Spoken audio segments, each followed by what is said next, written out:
अभिभावकविहीन बालबालिकालाई राज्य नै अभिभावक हो भनेर उहाँहरूलाई सामाजिक सुरक्षाको पनि दिने निर्णय गरेर हामी अहिले सूचना पनि निकालिसकेका छौँ। अब केही दिनमा त्यो आएर त्यसलाई निरन्तरता जुन बालबालिकालाई अभिभावक छैन त्यो बालबालिकालाई हामीले सुरक्षाहरू चाहिँ प्रदान गर्ने भनेर सूचनाहरू दिइराखेका छौँ र थुप्रै ठाउँमा हामीले उद्धार गरिराखेका छौँ। जुन बेबारिसे अल्पत्र परेका सडकका बालबालिकाहरूलाई धेरैलाई उद्धार गरेर मसँग त यहाँ तथ्याङ्कै छ, यहाँ तथ्याङ्क सबै यहाँहरूलाई पछि दिने नै छौँ। बालबालिकाहरू बालगृहमा बस्दै आउनुभएको छ, उहाँहरूलाई पनि कसरी पुनर्मिलन गराउने, पारिवारिकैमा नै मिलन गराएर राख्ने खालका पनि अभियानमा हामी लागिराखेका छौँ र उहाँहरूको जुन समस्या छ स्कुलको या त आर्थिकको, त्यसलाई पनि कसरी सम्बोधन गरेर त्यो बच्चाहरूलाई बुवा आमासँगै नै राखेर चाहिँ अगाडि बढ्नुपर्छ भन्ने पनि अभियान जस्तैमा हामी निरन्तर लागिरहेछौँ।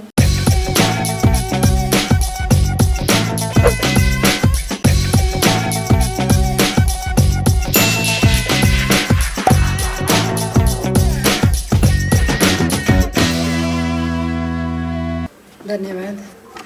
मेरो आवाज अलि बिग्रेको छ। आज संवाद डबलीले बालबालिकाको विषयमा नीति निर्माण तहमा हाम्रो चासो भन्ने विषयमा कार्यक्रम आयोजना गर्नुभएको छ। आयोजकलाई धन्यवाद दिन चाहन्छु र यहाँ उपस्थित हुनुभएका हाम्रा राष्ट्रिय बाल परिषदका कार्यकारिणी निर्देशकज्यू लगायत यसै क्षेत्रमा कार्यरत हाम्रा सामाजिक क्षेत्रमा कार्यरत हाम्रा अतिथिज्यूहरू, पत्रकार मित्रहरू सबैलाई नमस्कार गर्न चाहन्छु।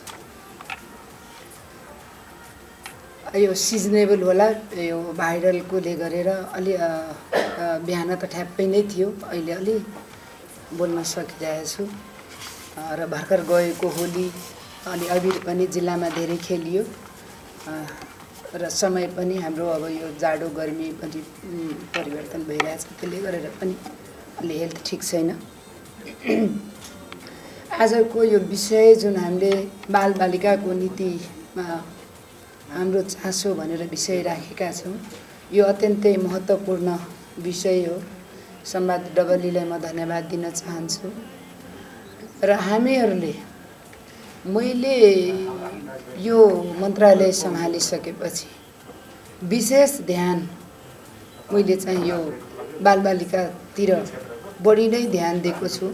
अघि बिहान मात्रै मैले भिरकुटी मण्डपमा भएको 104 हेल्पलाइन जुन खोज तलास बालबालिका खोज तलास हेल्पलाइन छ त्यो निरीक्षण गरेर त्यहाँबाट यहीँ आएको छु। केही ढिला पनि हुन गएछ, ढिलाका लागि क्षमा प्रार्थी छु। र हाम्रो यो राष्ट्रिय बाल परिषदले दिन रातै लागेर जुन हाम्रो संवैधानिक व्यवस्था मौलिक हकमै व्यवस्था गरेको महिला र बालबालिकाको विषयलाई जुन मौलिक व्यवस्था छ त्यसको लागि त एसियामै उत्कृष्ट छन्, यहाँहरू सबैलाई थाहै छ र यसलाई जुन कार्यान्वयन पक्षतिर हामी अलिकता कसरी देख्ने गरी काम गर्ने भनेर हामी काम गरिराखेका छौँ। विभिन्न सङ्घ संस्थाहरूसँग समन्वय गरी राज्यले र आफ्नो राष्ट्रिय बाल परिषदलाई अगुवाईमा विशेष ध्यानपूर्वक चाहिँ सबै स्थानीय तह र सबै प्रदेशहरूमा जुन व्यवस्था गरिएको छ ऐन नियम कानुनहरूको त्यसलाई कार्यान्वयनतिर चाहिँ हामी अगाडि चाहिँ बढ्दैछौँ भन्ने यहाँहरूलाई म जानकारी गराउन चाहन्छु। बाल अधिकारी नियुक्तिको कुरा होस्, त्यो कुरा पनि अगाडि धेरै स्थानीय तहहरूमा अगाडि बढिसकेको छ।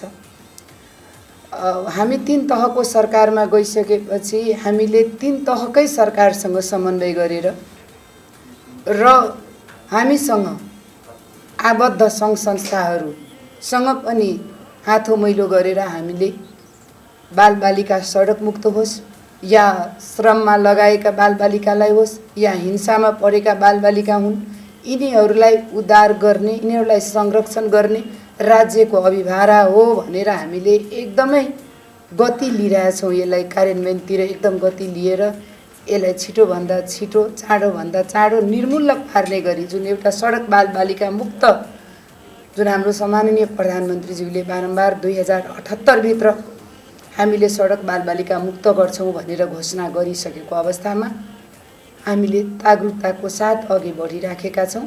तीनटै सरकारसँग हामी समन्वय गरिराखेका छौँ। हामीसँग थुप्रै सङ्घ संस्थाहरू छन्, उहाँहरू हामीलाई सहयोग गर्दै आउनु भएको छ, हामीले समन्वय गर्दैछौँ। तथापि पनि अहिले कर्णालीका कुरा उठे, म त 7वटा प्रदेशकै समस्या भन्छु, सबै ठाउँमा समस्या छन्। म अलिक दिन अगाडि आफै पनि एउटा इँटा भट्टामा हाम्रो बालिकाको डुबेर मृत्यु भएको थियो। मैले त्यहाँ पनि गएको थिएँ, निरीक्षण गरेँ र त्यहाँ पनि व्यतिथिहरू भेटाएँ र त्यहाँ पनि निर्देशन दिने कामहरू भएको छ।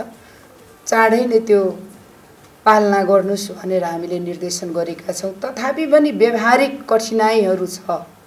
यो व्यवहारिक कठिनाइहरूले राज्य भन्ने बित्तिकै जनता सबै हुन् भनेर हाम्रा प्रहलादजीले एकदमै राम्रोसँग भन्नुभएको छ। यो क्षेत्रमा सबैजनाले संवेदनशील भएर काम गर्नुपर्छ र त्यो गर्दाखेरि हामी जुन विषयलाई लिएर चिन्तित छौँ, भोलि आउने कर्णधार जुन भोलि हामीले हस्तान्तरण गर्नै पर्छ, राजनैतिक क्षेत्र होस् या सामाजिक क्षेत्र होस् या इन्जिनियर, डक्टर, पेसा सबै कुरा छोडेरै जानुपर्छ र हामीले अहिले 10 वर्षे रणनीति पनि बालबालिकाको लागि बनाउँदैछौँ मन्त्रालयले।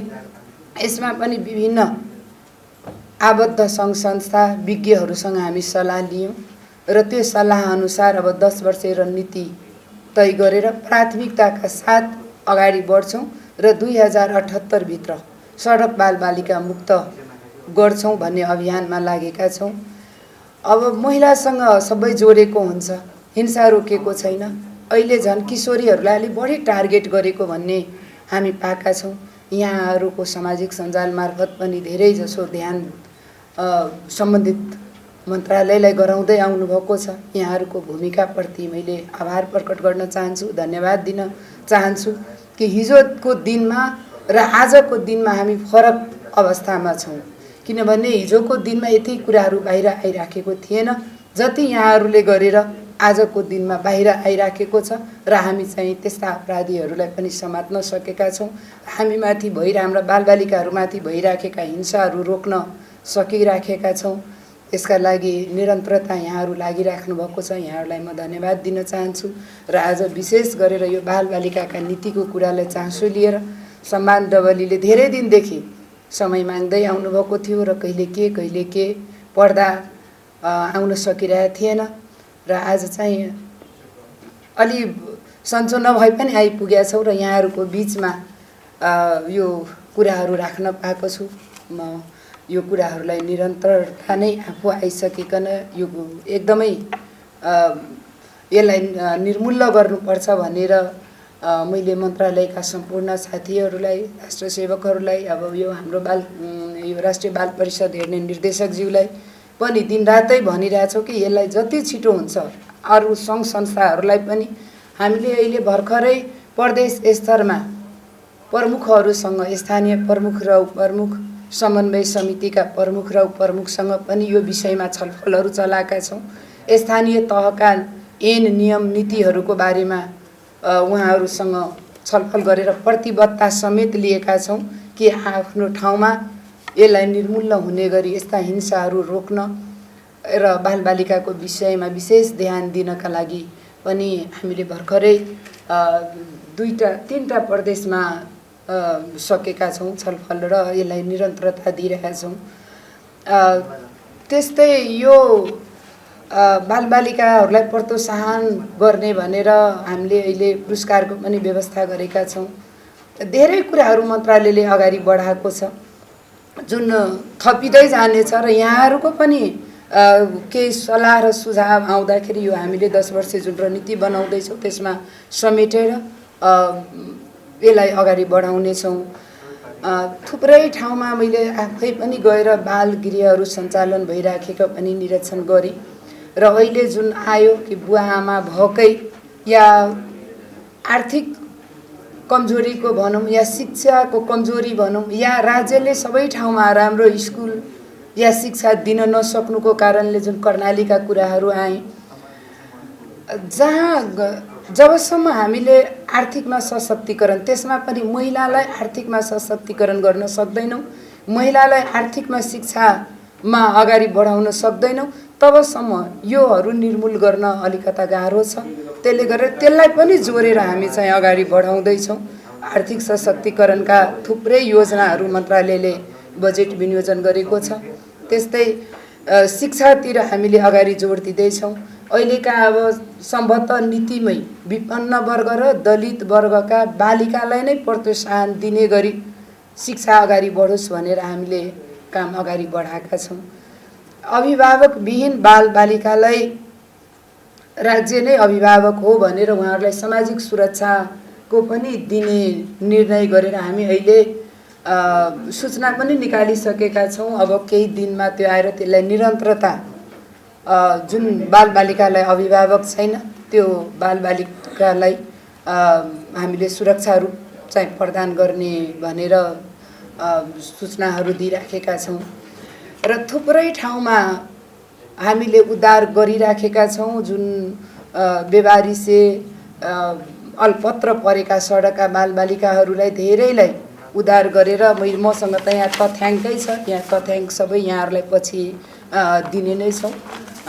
त्यो गरेर कामहरू अगाडि बढाइएको छ। जति हुनुपर्ने अझ पनि नभएको भन्ने जुन विषय छन्, नभएकै हो भन्ने त हुँदै होइन। जुन मैले यहाँहरूको पत्र पनि हेरेँ, यो विषयमा छलफल नहुनु दुर्भाग्य हो, दुःखद हो भन्नुभएको छ। सायद यहाँहरूको ध्यान पुगेन होला, किनभने हामीले दिनरातौँ, म यो मन्त्रालय सम्हालेको 3 महिना जति भयो। मैले पुस 10 गते मन्त्रालयको जिम्मेवारी लिएँ र मलाई लाग्छ डे टु डे नै हाम्रो यो क्षेत्रमा छलफलहरू भइराखेको छ। विभिन्न ठाउँमाहरू गएर र विभिन्न व्यक्तिहरूसँग हामीले निरन्तर छलफलमा लागिराखेका छौँ र हाम्रा ऐन नियमावली, अहिले नियमावली पनि बन्ने क्रममा छन्। ऐनलाई टेकेर र त्यो नियमावली बनिसके, पास भइसकेपछि अहिले कानुन मन्त्रालयमा छ, केही दिनमा क्याबिनेटमा गएर त्यो पास भएर त्यो पनि हाम्रो सबै प्रदेश र स्थानीय तहमा गइसकेपछि अझ पनि सबल रूपमा काम अगाडि बढ्नेछन्। त्यसमा पनि हामी निरन्तरता, अस्ति भर्खरै सरकारवालाको विषय भन्ने छलफल थियो हाम्रो बुढा नीलकण्ठमा। 7 वटा प्रदेशबाट जसको सवाल, जसको सरोकार उसैको सवाल, मैले त्यस्तो विषय एउटा राखेर प्रदेशभरिका, सायद कर्णालीका नानीहरू पनि त्यो कार्यक्रममा भाग लिनुभएको थियो र उहाँहरूको अभिभावक सहितको हामीले यो 10 वर्षे रणनीति जुन बनाउँदैछौँ त्यसका लागि जसको सवाल उसैको सरोकार भन्ने विषय राखेर बालबालिकासँगै अभिभावक सहितको 2 दिने छलफल गऱ्यौँ र त्यो छलफलबाट पनि उहाँहरूको निष्कर्षलाई हामी सम्माननीय प्रधानमन्त्रीसँगै आफैले बालबालिकालाई लिएर गएर उहाँकै समक्षमा मन्त्रालयलाई पनि र सम्माननीय प्रधानमन्त्रीजीलाई पनि बालबालिकाकै हातबाट हस्तान्तरण गर्ने काम पनि भएको छ। आज जुन एउटा सम्माननीय प्रधानमन्त्रीजीको अठोटले गरेर जुन हिजोको दिनमा हामीले सडकमा थुप्रै बालबालिकाहरू एउटा भिख माग्ने भनेको अवस्थामा देख्थ्यौँ, आज त्यो कुराहरू हामी देखेका छैनौँ। कति कदाचित छ जुन पेसा बनाएको छ, त्यसलाई हामी सचेतना सहितै पारिवारिक पूर्ण मिलन गराउनु पर्छ धेरैजसोलाई भनेर त्यसरीमा पनि हामी निरन्तरता लागिरहेछौँ।